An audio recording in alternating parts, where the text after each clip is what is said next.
Hello, কি অবস্থা সবার? লার্ন উইথ মাহফুজ ইউটিউব চ্যানেলে তোমাদের সবাইকে আবারও স্বাগতম। তো আজকে আমরা object oriented programming with Java এই প্লেলিস্টটা শুরু করতেছি এবং এই প্লেলিস্টে আমরা অবজেক্ট ওরিয়েন্টেড প্রোগ্রামিং এর যে কনসেপ্টগুলো আছে সেই কনসেপ্টগুলো ইন ডিটেইলসে আমরা আলোচনা করব। ওকে, তো আজকের এই ভিডিওতে আমরা মূলত introduction of object oriented programming এই টপিকটা নিয়ে মূলত আলোচনা করব। ওকে, তো আমি যদি নেক্সট স্লাইডে যাই, সেখানে আমরা দেখতেছি যে হোয়াট ইজ ওপি। তো আমরা আসলে অবজেক্ট ওরিয়েন্টেড প্রোগ্রামিং এর কনসেপ্টগুলো নিয়ে আলোচনা করব। তো এটা জানার আগে আমাদের অবশ্যই জানতে হবে যে অবজেক্ট ওরিয়েন্টেড প্রোগ্রামিং জিনিসটা আসলে কি। তো এটা কোনো আসলে প্রোগ্রামিং ল্যাঙ্গুয়েজ না, এটা হলো একটা ওয়ে, মানে কোড লেখার ক্ষেত্রে আমরা এই ওয়েটা ফলো করি।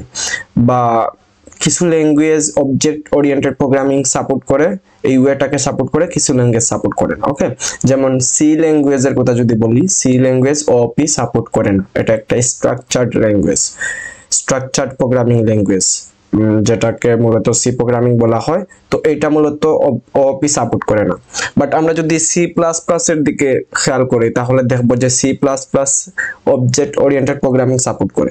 আবার আমরা যদি জাভার দিকে দেখি, তাহলে জাভা দেখবো যে অবজেক্ট ওরিয়েন্টেড প্রোগ্রামিং সাপোর্ট করে। আই মিন জাভাতে আমি আলটিমেটলি যা কিছুই করি না কেন আমার অবজেক্ট ওরিয়েন্টেড প্রোগ্রামিং দিয়েই করতে পারি। কিন্তু সি প্লাস প্লাসে আমি ওপি ইউজ করা ছাড়াও আমি কিন্তু মানে সি এর মতো স্ট্রাকচারড ওয়েতে প্রোগ্রামিং লিখতে পারি। আবার সি প্লাস প্লাসে অবজেক্ট ওরিয়েন্টেড প্রোগ্রামিং যেহেতু সাপোর্ট করে, সেক্ষেত্রে আমি ওপির মানে ওপি ইউজ করে আমি প্রোগ্রামিং করতে পারি। আবার সি তে আমি অবজেক্ট ওরিয়েন্টেড প্রোগ্রামিং ইউজ করতে পারবোই না, কারণ ওই ল্যাঙ্গুয়েজে সাপোর্টই করে না। আর জাভাতে মূলত আমার সবকিছুই মূলত OOP based, object oriented programming based. আমি জাভাতে যদি এক লাইনের কোডও লিখতে চাই, আমাকে অবশ্যই একটা কি করতে হবে, একটা ক্লাস ক্রিয়েট করতে হবে। মানে I mean object oriented programming এর যে ওয়েটা আছে, সেই ওয়েটাই মূলত জাভা প্রোগ্রামিং ল্যাঙ্গুয়েজ ফলো করে। আচ্ছা, তো অলরেডি আমরা অবজেক্ট ওরিয়েন্টেড প্রোগ্রামিং বা ওপি কোন কোন ল্যাঙ্গুয়েজ সাপোর্ট করে এই জিনিসটা জানলাম, এবং আমরা এটাও জানলাম যে ওপি কোনো প্রোগ্রামিং ল্যাঙ্গুয়েজ না, এটা একটা ওয়ে প্রোগ্রাম লেখার ক্ষেত্রে। ওকে, তো আমরা দেখি অবজেক্ট ওরিয়েন্টেড প্রোগ্রামিং জিনিসটা কি, এটার যদি আমরা আরেকটু ডিটেলসে জানার ট্রাই করি, তাহলে এখানে দেখি যে লেখা আছে object oriented programming refer to languages that use objects in programming. তার মানে প্রোগ্রামিং করার ক্ষেত্রে আমরা কি ইউজ করব, অবজেক্টস ইউজ করব। Okay, to language that use objects in programming, তার মানে প্রোগ্রামিং করার ক্ষেত্রে আমরা কি ব্যবহার করি, অবজেক্ট ওরিয়েন্টেড প্রোগ্রামিং এ অবজেক্ট ব্যবহার করি। এখানে নামের মধ্যেই দেখতেছি আছে অবজেক্ট, এই জিনিসটা আছে। তার মানে এখানে আমরা কি ইউজ করি, অবজেক্ট ইউজ করি। আচ্ছা, object oriented programming aims to implement Real world entities like inheritance, hiding, polymorphism, etc. in programming। এই জিনিসগুলো আমরা পরে ডিটেইলসে আলোচনা করব।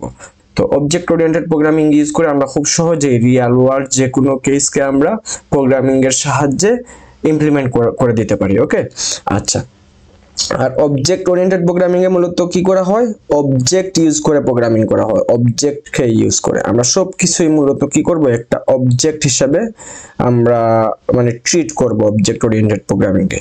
ওকে, আচ্ছা, তো object oriented programming has several advantage. মানে এই জিনিসটা আমরা কেন ইউজ করব, এটার অ্যাডভান্টেজ কি, এই অ্যাডভান্টেজ গুলো এখানে লেখা আছে যে OOP is faster and easier to execute.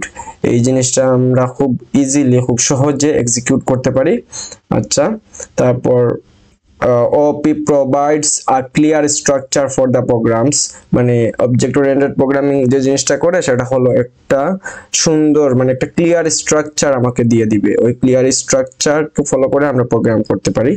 আচ্ছা, তারপর OP helps to keep the Java code dry, don't repeat yourself। মানে কি, মানে হচ্ছে OP ইউজ করে আমরা যদি প্রোগ্রামিং করি, সেক্ষেত্রে দেখা যাবে যে আমাদের একটা জিনিস করার ক্ষেত্রে বারবার সেম টাইপ অফ কোড আমার করা লাগবে না। ওকে, মানে আমরা ওপি যদি আমরা ইউজ করে প্রোগ্রামিং করি, সেক্ষেত্রে আমরা দেখবো যে একটা মানে ক্লাসকে আমরা অনেক ভাবে, অনেক অবজেক্ট দিয়ে আমরা ইমপ্লিমেন্ট করতে পারতেছি। মানে এক জিনিসকে আমাদের বারবার লেখা লাগতেছে না, এই জিনিসটা করা লাগবে না। সো এখানে লেখা আছে ডোন্ট রিপিট ইয়োরসেলফ, মানে একটা জিনিস লেখার ক্ষেত্রে একটা কোড প্রোগ্রাম আমরা যদি লিখে ফেলি ওই জিনিসটাকে আমার বারবার লেখা লাগবে না, ওই জিনিসটাকে আমি ইউজ করতে পারবো, এই জিনিসটাই করে মূলত ওপি করে দিবে। আচ্ছা, তারপর আমরা খুব সহজে এটাকে মেনটেন করতে পারবো। অনেক লার্জ প্রজেক্টের ক্ষেত্রে আমরা খুব সহজেই মানে অবজেক্ট ধরে ধরে ক্লাস ধরে ধরে আমরা খুব সহজে এই জিনিসটাকে কি করতে পারবো, মেনটেন করতে পারবো, মডিফাই করতে পারবো, ডিবাগ করতে পারবো, এই জিনিসগুলো করতে পারবো। আচ্ছা, তারপর ওপি makes it possible to create full reusable applications with less code and shorter development time। তার মানে কি ওই আগের জিনিসটাই যে আমরা কি করব, আমরা মানে ওই রিইউজেবল অ্যাপ্লিকেশন, মানে একটা অ্যাপ্লিকেশনকে আমরা বারবার বিভিন্ন কেসে আমরা রিইউজ করতে পারবো, ঠিক আছে। তার পাশাপাশি আমরা খুব সহজেই মানে খুব কম টাইমে আমরা সেই জিনিসটাকে ডেভেলপ করতে পারবো যদি আমরা এই অবজেক্ট ওরিয়েন্টেড প্রোগ্রামিং এর যে স্ট্রাকচার আছে বা এই জিনিসগুলো আছে, এই কনসেপ্টগুলো আছে, এগুলোকে আমরা ইউজ করি, ঠিক আছে। আচ্ছা, অবজেক্ট ওরিয়েন্টেড প্রোগ্রামিং মানে কি? অবজেক্ট ওরিয়েন্টেড প্রোগ্রামিং মানে হচ্ছে আমরা আমাদের প্রোগ্রামিং এ কি ইউজ করব, অবজেক্টকে ইউজ করব। তার মানে এটা আমরা অলরেডি বুঝলাম যে আমরা আমাদের প্রোগ্রামিং ল্যাঙ্গুয়েজে কি ইউজ করব, অবজেক্ট ইউজ করব। আর অবজেক্ট কি, ক্লাস কি, এই জিনিসগুলো আমরা আসতেছি, ওকে। আচ্ছা, তার আগে আমরা দেখে নিই ওপির যে কনসেপ্টগুলো আছে সেই কনসেপ্ট গুলো আমরা ব্রডার আকারে যদি একটু বিবেচনা করি তাহলে এই মানে 6টা ভাগে ভাগ করতে পারি। তার পাশাপাশি আরো তো কিছু কনসেপ্ট অবশ্যই আছে, বাট আমরা মূলত এখানে বলতে পারি যে ক্লাস এটা একটা, তারপর অবজেক্ট, ক্লাস আর অবজেক্ট এই দুইটা অবজেক্ট ওরিয়েন্টেড প্রোগ্রামিং এর খুব মানে বেসিক এবং খুব মেইন দুইটা পার্ট। তারপর হলো ইনহেরিটেন্স, পলিমরফিজম, অ্যাবস্ট্রাকশন, এনক্যাপসুলেশন, এই পুরো এই জিনিসগুলো নিয়ে আমরা ইন ডিটেইলসে আমাদের এই প্লেলিস্টে আলোচনা করব। সো এগুলো নিয়ে এখন খুব একটা চিন্তা করার দরকার নেই। জাস্ট আমি এতটুকু মনে রাখি যে অবজেক্ট ওরিয়েন্টেড প্রোগ্রামিং এর এই কনসেপ্টগুলো জানলে আমি আলটিমেটলি ওপি ইউজ করে বা অবজেক্ট ওরিয়েন্টেড প্রোগ্রামিং ইউজ করে আমরা কোনো অ্যাপ্লিকেশন ডেভেলপ করতে পারবো। আচ্ছা, তো এখন আসি ক্লাস আর অবজেক্ট। অবজেক্ট ওরিয়েন্টেড প্রোগ্রামিং এই নামটা শুনলেই মূলত ফার্স্ট দুই ওয়ার্ডটা চলে আসে, সেটা হলো গিয়ে ক্লাস আর অবজেক্ট। মানে আমরা অবজেক্ট ওরিয়েন্টেড প্রোগ্রামিং এ যা কিছুই করি না কেন সেগুলোকে আমরা কি হিসাবে ট্রিট করব, অবজেক্ট হিসাবে ট্রিট করব, ওকে। আর এই ক্ষেত্রে আবার আছে ক্লাস। সো এই ক্লাস আর অবজেক্ট এই দুইটা আসলে কি, এই দুইটার মধ্যে ডিফারেন্স কি, এই জিনিসটা আমরা এখানে একটু ডিসকাস করি। তো ক্লাস হলো একটা ব্রডার একটা ধারণা আর কি। লাইক আমি যদি একটা কার ক্লাস চিন্তা করি, একটা কারে কি থাকতে পারে, একটা কারের ওয়েট থাকতে পারে, হাইট থাকতে পারে, কালার থাকতে পারে, অনেকগুলো থাকতে পারে, তার মানে প্রপার্টিজ থাকতে পারে, রাইট। আবার মেথড থাকতে পারে যে কারটা কতটুকু স্পিডে চলছে, তার পাশাপাশি কারটা কখন ব্রেক করবে, এই জিনিসগুলো একটা মেথড থাকতে পারে কয়েকগুলো। আচ্ছা, প্রপার্টিজ, মেথডস এই জিনিসগুলো নিয়ে আমরা ফিউচারে আলোচনা করব, এই দিকেও আমরা না যাই, আমরা শুধুমাত্র এই কার একটা ক্লাস এইটার কথা চিন্তা করি। এখন দেখতেছি এই কার ক্লাসের আন্ডারে আমার কি আছে, ফোর্ড কার, তারপর টয়োটা কার, মানে এইরকম, তারপর অন্য যে কোনো কার হইতে পারে। সো ফোর্ড, টয়োটা এরকম আরো কিছু হতে পারে। তো এগুলোকে আমরা কি হিসাবে ট্রিট করতেছি, অবজেক্ট হিসাবে ট্রিট করতেছি। আচ্ছা, তো আমরা যদি এইটার দিকে তাকাই তাহলে আমরা আরেকটু ক্লিয়ার হয়ে বুঝতে পারবো যে এখানে দেখতেছি ডগ আছে, ওকে। এখন ডগ তো আলটিমেটলি অনেক টাইপের ডগ থাকতে পারে, রাইট। সো এখানে দেখতেছি আমি যার নাম জানি না আসলে, এক টাইপের ডগ, তারপর এটা আরেক টাইপের, তারপর এটা আরেক টাইপের, মানে অনেক টাইপের ডগ থাকতে পারে। আমরা সমষ্টিগতভাবে অনেকগুলা অবজেক্টের একটা নাম দিতেছি ডগ, রাইট, আমরা নাম দিতেছি ডগ। তো এটা কি, এটা একটা ক্লাস, যে ক্লাসে কি আছে, এই ডগের সাইজ, তারপরে এজ, তারপরে কালার, এই জিনিসগুলো আছে, প্রপার্টি গুলো আছে।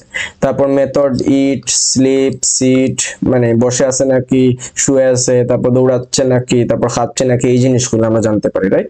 মানে এই ডগের ক্লাসের এই ভিতরে এই জিনিসগুলো দেয়া আছে, মানে এই জিনিসগুলো দেয়া আছে। এখন এই ব্লুপ্রিন্টটাকে ইউজ করে আমি চাইলে এই যে ডগ আছে একটা নাম, মানে একটা টাইপের ডগ, সেই ডগের আমি জিনিসগুলা এখানে নিয়ে নিতে পারি যে সাইজ কত, এটা লার্জ, এটার এজ কত 5, আবার এইটার তো সাইজ আর এজ দুইটা সেম হবে না এটার মতো, রাইট, আর কালার সেম হবে না। সো এই জিনিসগুলো আমরা আলাদা আলাদা ভাবে বলে দিতে পারি।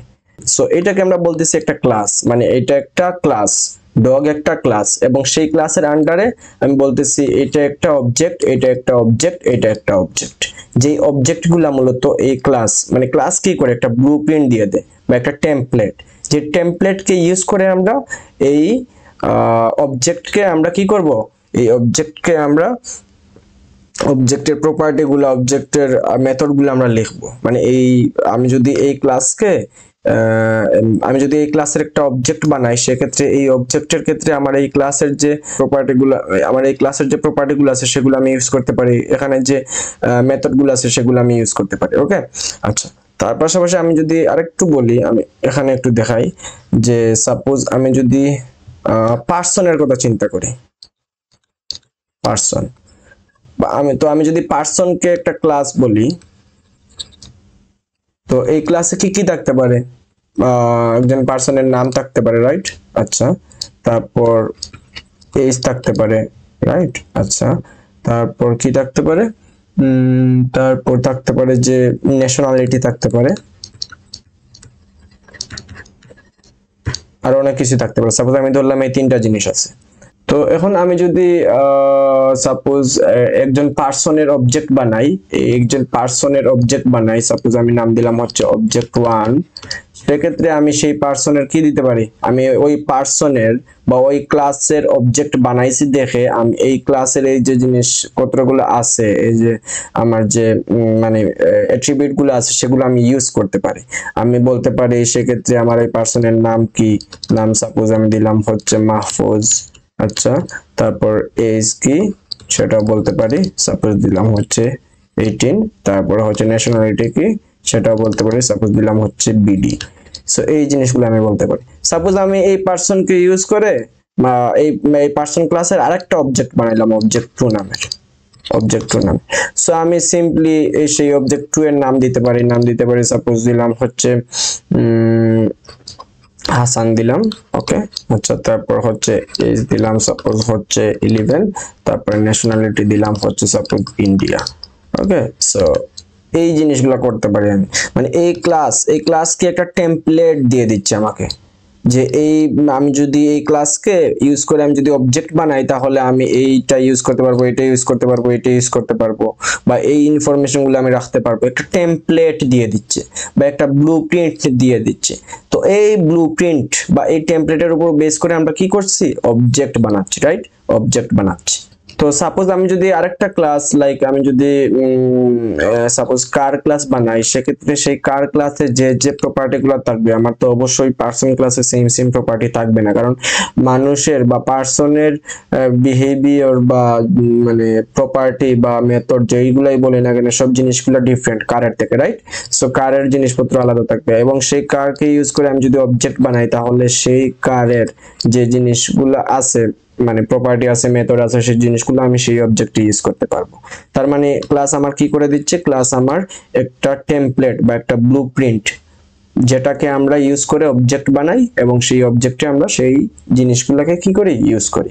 সো এখানে দেখতেছি যে a class is a template for object, তার মানে অবজেক্টের জন্য যে টেমপ্লেট সেই টেমপ্লেটটাই মূলত হলো গিয়ে class. Okay, and an object is an instance of a class, তার মানে আমরা ক্লাস থেকেই মূলত আমরা কি করি, অবজেক্ট বানাই। ওকে, আচ্ছা, আমরা যখন ইন্ডিভিজুয়াল এই যে অবজেক্ট 1 একটা ক্লাস মানে অবজেক্ট বানাইছি, তারপর এখানে অবজেক্ট 2 নামের আরেকটা অবজেক্ট বানাইছি, এই দুইটা অবজেক্টই কোন ক্লাসের অবজেক্ট, এই পার্সন ক্লাসের অবজেক্ট, রাইট? সো এখানে আমি নাম দিছি মাহফুজ, আবার এখানে নাম দিছি হাসান, তার মানে দুইটা ডিফারেন্ট আলাদা আলাদা আমি নাম দিচ্ছি, এখানে ওর এজ দিচ্ছি, তারপর এখানে ন্যাশনালিটি দিচ্ছি, মানে দুইটা আলাদা আলাদা অবজেক্ট ক্রিয়েট হইছে। এটার সাথে এটা কোনোভাবেই অবজেক্ট 1 এর সাথে অবজেক্ট 2 কোনোভাবেই ডিপেন্ডেন্ট না। মানে কি, অবজেক্ট 1 এ আমি মাহফুজ নাম দিছি, অবজেক্ট 2 তে আমি চাইলে মাহফুজও নাম দিতে পারি, মাহফুজও নাম হইতে পারে আরেকজন পার্সনের, অথবা আমি হাসান নাম দিতে পারি বা আমি অন্য যে কোনো নাম দিতে পারি। মানে কি, আমার অবজেক্ট 1 এর সাথে অবজেক্ট 2 এর কোনো ডিপেন্ডেন্সি নাই, আমরা আলাদা আলাদা ভাবে দুইটা জিনিসের দুইটা প্রপার্টি ইউজ করব, দুইটা জিনিসের দুইটা নাম বলি, এজ বলি, ন্যাশনালিটি বলি, এই জিনিসগুলো ইউজ করতেছি, রাইট? আর এখানে যে জিনিসটা বলছে সেটা হলো গিয়ে when the individual objects are created they inherit all the variables and methods from the class। তার মানে কি আমরা এই যে পার্সন ক্লাস থেকে এই যে অবজেক্ট 1 বানাইছি, সেই অবজেক্ট 1 বানানোর সাথে সাথেই আমরা যেহেতু পার্সন ক্লাস থেকে বানাইছি সেক্ষেত্রে এখানে যে প্রপার্টি গুলো আছে নাম, এজ, ন্যাশনালিটি, এই জিনিসগুলো আমি অটোমেটিক এখানে পেয়ে যাব। এখানে আমি অটোমেটিক এই জিনিসগুলো ইউজ করতে পারবো। এখানে যে ইউজ করছি আমি এই ক্ষেত্রে নাম দিয়েছি মাহফুজ, এজ দিছি, ন্যাশনালিটি দিছি। আর এই ক্ষেত্রে যেহেতু কোনো মেথড নাই সেক্ষেত্রে কোনো মেথড এখানে আমি ইউজ করিনি, বাট আমার এখানে যদি মেথড থাকতো সেক্ষেত্রে আমার মেথডগুলো আমি চাইলে এখানে ইউজ করতে পারতাম। আবার অবজেক্ট 2 তেও আমরা সেম জিনিসগুলাই, এই যে নাম, এজ, ন্যাশনালিটি, এই জিনিসগুলো অটো চলে আসবে এবং এই জিনিসগুলো আমি ইউজ করতে পারবো। এই জিনিসটাই বলছে যে they inherit all the variables and methods from the class, মানে ক্লাস থেকে সবকিছুই আমার ক্লাসের যে টেমপ্লেট ছিল সেই টেমপ্লেট থেকে কি সবকিছুই আমার এখানে অবজেক্টের ভিতর আমরা ইউজ করতে পারবো। এই জিনিসগুলো অলরেডি চলে আসছে, এই জিনিসটাই আর কি। সো আচ্ছা, তো এখানে গিটহাবের লিংকটা দেওয়া থাকবে, অবজেক্ট ওরিয়েন্টেড প্রোগ্রামিং এর যে গিটহাব ক্রিয়েট করা হবে সেটার লিংক, তারপর এখানে ভিডিও লিংক। আচ্ছা, তো আজকে মূলত অবজেক্ট ওরিয়েন্টেড প্রোগ্রামিং নিয়ে একদম বেসিক জিনিসপত্র আলোচনা করা হয়েছে। তো নেক্সট ভিডিওতে আমরা ক্লাস কিভাবে বানায়, অবজেক্ট কিভাবে বানায়, ক্লাসের ভিতর কি কি থাকে, অবজেক্ট কিভাবে ইউজ করে, সেই পুরো জিনিসটা, ক্লাস আর অবজেক্টের পুরো জিনিসটা আমরা নেক্সট ভিডিওতে দেখব। সো ততক্ষণে সবাই ভালো থাকি, সুস্থ থাকি। Till then, bye by.